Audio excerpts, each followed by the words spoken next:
American wrapper টেন্টেশন বলেছিল এখন থেকে ঠিক 1 বছর পর মানুষ আমাকে পুজো করবে, কিন্তু তার পরিণতি কী হয়েছিল? ঠিক 1 বছর পর কেউ তার ঘাড়ে গুলি করে তাকে হত্যা করে।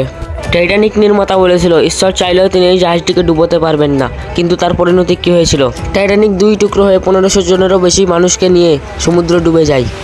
ব্রাজিলিয়ান নেতা টেনক্রেডো নেভিস বলেছিল আমি নির্বাচনে জিতলে ঈশ্বরও আমাকে প্রেসিডেন্ট হতে বাধা দিতে পারবে না, কিন্তু তার পরিণতি কি হয়েছিল? রাষ্ট্রপতি হওয়ার আগেই সে অসুখ হয়ে পড়ে এবং সে মারা যায়। ব্রাজিলিয়ান সিঙ্গার কাজুজা মঞ্চে সিগারেটের ধোঁয়া উড়িয়ে বলেছিল এই ধোঁয়া ক্ষুধার জন্য। পরিণতি কি হয়েছিল?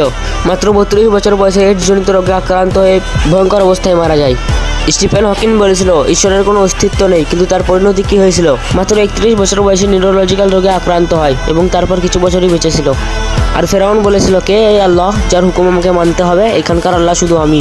কিন্তু ফলাফল কি হয়েছিল? ফেরাউন তার সমগ্র সৈন্যবাহিনী নিয়ে ধ্বংস হয়েছিল এবং তার করুণ পরিণতি আজও আমরা দেখতে পাচ্ছি।